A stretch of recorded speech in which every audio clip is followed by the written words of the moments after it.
Class. तो English बताइए कि इंग्लिश होता क्या है। इंग्लिश आपको क्या लगता है कोई टेम्परेरी सब्जेक्ट है कि हाँ इंटर तक की पढ़ाई है, उसके बाद आप पढ़ना चाहते हो उस सब्जेक्ट से तो पढ़ रहे हो, या फिर आपको क्या लगता है इंग्लिश आपका पैशन है, या फिर इंग्लिश एक लैंग्वेज है, या फिर इंग्लिश कुछ और ही है। तो आपको क्या लगता है बताइएगा ज़रूर कमेंट सेक्शन में।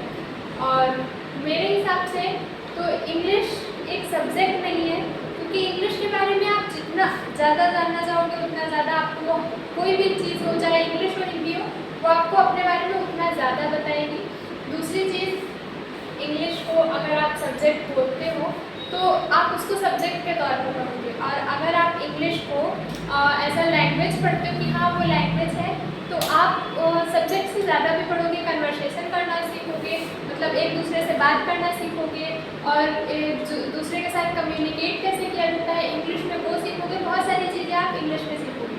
तो और अगर आपको लगता है कि इंग्लिश आपका पैशन है तो ये बहुत अच्छी चीज़ है, क्योंकि अगर कोई इंसान किसी चीज़ को अपना पैशन बना लेता है तो उसके बारे में वो बहुत ज़्यादा जानने की कोशिश करता है, बहुत सारी नई चीज़ें जानता रहता है, हमेशा कुछ ना कुछ नया उसके बारे में थोड़ा ही करता है। तो अगर आप लोगों को लगता है कि इंग्लिश आपका पैशन है तो ये बहुत अच्छी बात है। और इंग्लिश एक ऐसी लैंग्वेज है कि अगर आपको वो आती होगी तो दूसरी कंट्री में जाओगे या कहीं भी आउटसाइड जाओगे तो उनको भी इंग्लिश आती होगी, आपको भी इंग्लिश आती होगी, तो कम्युनिकेट करने में प्रॉब्लम नहीं होगी। तो सबसे स्टार्टिंग से स्टार्ट करते हैं। पहला था लेटर। लेटर्स क्या होते हैं? अक्षर। सो आप लोगों को पता ही होगा लेटर्स क्या होते हैं। जितने भी ABCD में होते हैं वो सारे क्या होते हैं? लेटर्स होते हैं। A to Z जितनी भी अल्फ़ाबेट्स होते हैं वो सारे आपके किसमें आते हैं? लेटर्स में। तो इसमें क्या आता है? A to Z। बस इसमें क्या होता है, लेटर्स को आप 2 पार्ट्स में डिवाइड कर देते हो। पहला हो जाता है वोवेल, दूसरा हो जाता है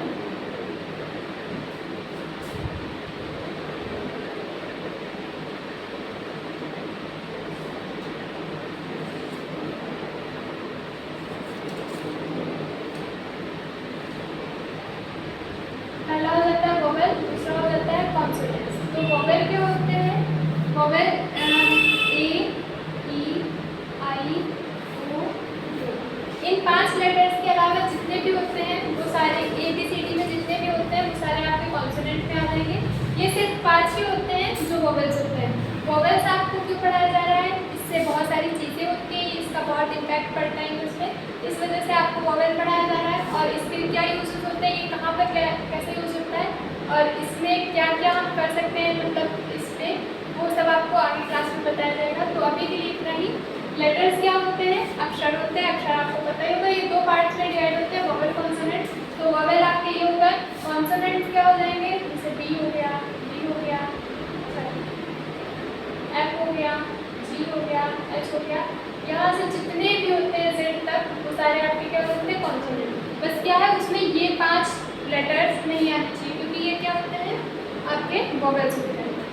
तो आपको आई होप कि लेटर्स समझ में आया हो कि लेटर्स क्या होता है। तो लेटर्स के बाद आपका टॉपिक आता है वर्ड। क्या टॉपिक आता है? वर्ड। आपने क्या पढ़ा अभी? आपने पढ़ा लेटर। लेटर्स को बहुत सारे लेटर्स होते हैं, उनको ऐड करके हम क्या बनाएंगे? वर्ड बनाएंगे। वर्ड्स को ऐड करके हम लोग क्या बनाएंगे? सेंटेंस बनाएंगे। सेंटेंस को ऐड करके क्या बना सकते हैं? आप स्टोरी बना सकते हो, या फिर जो पैरा दे रखे होते हैं आपकी बुक में वो भी बन सकते हैं, और जो पैरा दे रखे होते हैं उनको ऐड करके आप क्या बना सकते हो? स्टोरी। तो आपने लेटर्स पढ़ा कि अक्षर क्या होते हैं। लेटर्स के बाद आते हैं वर्ड पे। वर्ड क्या होता है? शब्द होता है। तो इसका क्या हो जाएगा? अक्षरों का ऐसा समूह जिसका अर्थ हो, उसको क्या कहेंगे? शब्द कहेंगे। कि अक्षरों का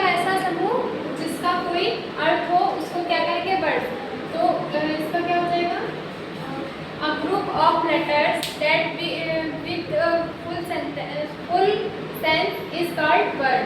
मतलब शब्दों का अक्षरों का ऐसा समूह जिसका कोई अर्थ हो उसको क्या कहेंगे? वर्ड। एग्जाम्पल अगर लेते हैं, जैसे अब आपने ABCD तो पढ़ी होगी और उसमें बहुत नॉर्मल सा पढ़ा होगा BOY। आपको पता है ये क्या होता है? BOY बॉय होता है। बॉय मीन्स क्या होता है? लड़का होता है, ये भी आपको पता है। बॉय मीन्स लड़का होता है, ये आपको पता है। अगर इसी के ये जो ऑर्डर हम लोगों ने लिखा था BOY का, अगर हम लोग इसे ही चेंज कर दें तो क्या जो दूसरा वर्ड बनेगा वो सही होगा या गलत होगा? देखते हैं। O प्लस Y प्लस क्या हो जाएगा? ओएक जो बना है ये आपने शब्द सुना भी नहीं होगा क्योंकि ऐसा शब्द होता ही नहीं है। तो हम लोगों ने क्या किया? लेटर्स का गलत ऑर्डर रखा है यहाँ पे और दूसरे शब्द क्या हो गया? गलत हो गया।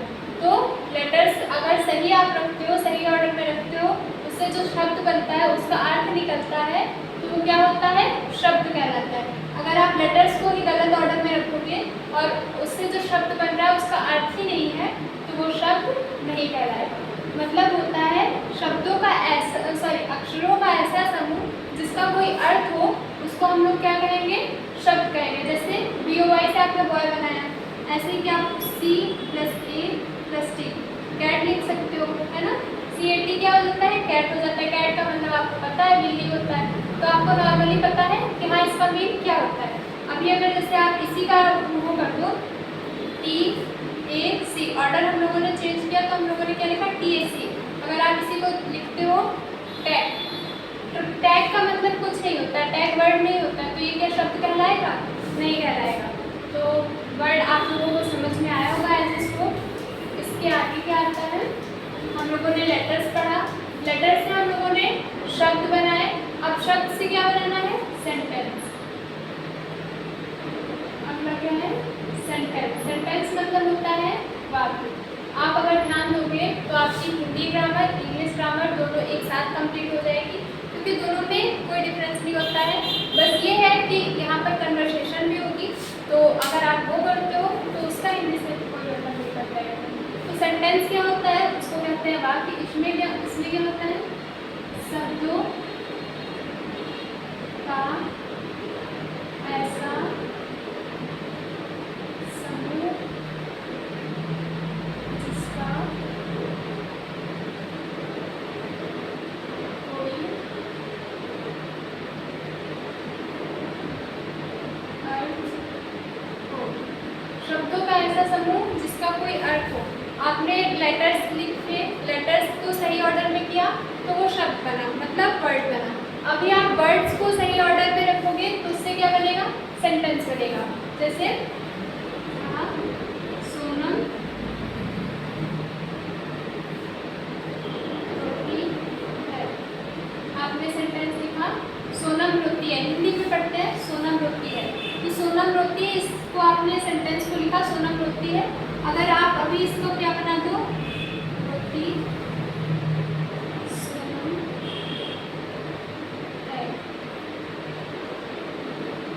रोती सोनम है। अगर आप इसी को ये चेंज कर दो, सोनम रोती है पहले ये था, अभी आपने उसको चेंज किया रोती सोनम है, तो इसका अर्थ क्या है? नहीं निकल रहा है पूरा क्योंकि आपने वर्ब को पहले कर दिया है, सब्जेक्ट को बाद में किया है, आपने ऑर्डर गलत कर दिया है, तो इसका मीनिंग नहीं निकलेगा। इसका मीनिंग सही निकलेगा तो ये क्या हो जाएगा? सेंटेंस हो जाएगा। इंग्लिश में अगर आप एग्जांपल देखो, आई एम अ बॉय, मैं एक लड़का हूँ। इसका मतलब होता है मैं एक लड़का हूँ। आपने बोला आई एम अ बॉय, या फिर जो गर्ल है उनके लिए लगा देते हैं girl, I am a girl, I am a boy. ऐसा नॉर्मल सेंटेंस बोले जाते हैं, I am a boy, I am a girl.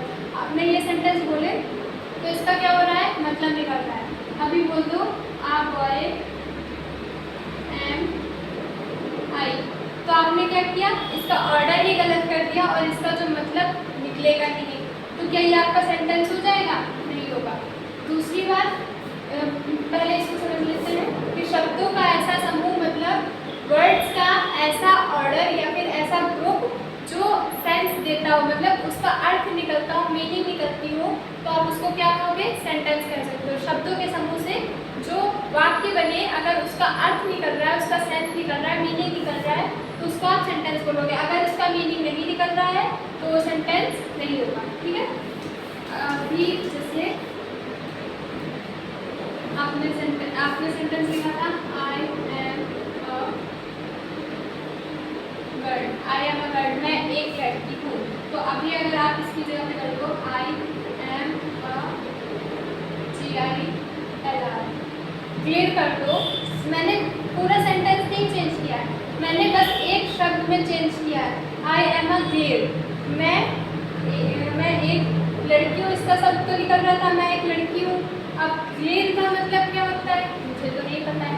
Girl का गर्ल जैसा कोई शब्द भी होता है तो ऐसा नहीं होता है। तो इसका मतलब क्या हो गया, अगर आप सेंटेंस लिख रहे हो और कोई सेंटेंस में आप एक वर्ड भी गलत कर रहे हो या उसके लेटर्स भी गलत कर रहे हो तो वो सेंटेंस नहीं बनेगा। सेंटेंस में लेटर्स भी आपके सही होने चाहिए, वर्ड्स भी आपके सही होने चाहिए, तब जाके आपका सेंटेंस बनता है। समझ में आया आपको? आई होप कि समझ आ रहा हो। तो आप लोगों ने क्या पढ़ा, लेटर्स पढ़ा, वर्ड्स पढ़ा, और ऐसे ही जो सेंटेंस होते हैं उनसे आप क्या बना सकते हो, स्टोरी बना सकते हो। तो इंग्लिश ग्रामर के लिए अभी इतना ही रखते हैं और दूसरा रखते हैं कन्वर्सेशन।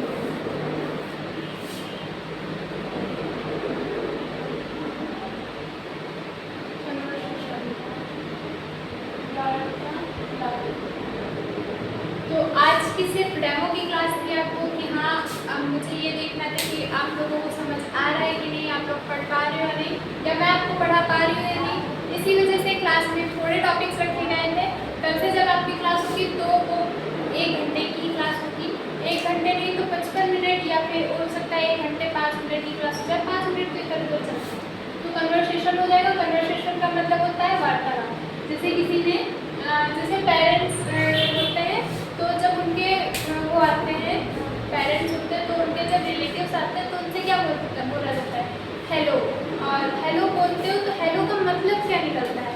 अगर जैसे आपके फ्रेंड्स होते हैं, आप उनसे हेलो बोलते हो, हाय बोलते हो, इसी जगह पर तो दूसरा होता है। इंग्लिश में अगर आप बात करो तो हेलो का मतलब क्या होता है, नमस्ते होता है। अगर आप किसी से हेलो बोल रहे हो तो उधर से रिप्लाई हाय भी आ सकता है, या फिर और भी रिप्लाई आ सकता है, जैसे what are you doing, what's up, ऐसे करके बहुत सारे क्या आ सकते हैं, रिप्लाई आ सकते हैं। तो जैसे आपने हेलो बोला, उधर से रिप्लाई आया हाय। जैसे मान लो ये अनुज है, ठीक है, और ये कोई भी मान लो जैसे विवेक हो गया या फिर कोई भी विवान हो गया, कुछ भी। तो अनुज ने हेलो बोला तो विवान ने हाय बोला। तो अगला क्या हो जाएगा, अर्जुन ने पूछा हाउ आर यू। ये सेंटेंस तो आपको पता ही होगा कि आप कैसे हैं। हाउ आर यू, आप कैसे हैं, ये नॉर्मल सेंटेंस है, आपको पता ही होगा। इसकी जगह पर अच्छा होगा कि मतलब अनुज बोलने जा रहा था दुकान से, लेकिन उसको समझ में आया कि ये नॉर्मल सेंटेंस है, तो दूसरी जगह पर उसके लिए किया how have you been, how have you been. या फिर उसके मन में एक और क्वेश्चन आया कि बोल दे व्हाट्सअप। ये वो व्हाट्सअप नहीं है जो आप यूज़ करते हो, हाँ, जिससे आप फ्रेंड से बात कर रहे होते हो, रिलेटिव से, ये वो वाला व्हाट्सअप नहीं है। व्हाट्सअप होता है आप कैसे हो, इसका मतलब होता है कैसे हो आप, ये भी बोल सकते हो। ठीक है, तो what's up how have you been. जब अनुज ने ये बोला तो विवान क्या हो गया, कंफ्यूज हो गया, क्योंकि ये तो नॉर्मल सेंटेंस है, आपने सुना होगा, ये भी जहाँ तक कि सुना होगा। हाउ हैव यू बीन का बहुत ज़्यादा रेयर है जो यूज़ किया जाता है।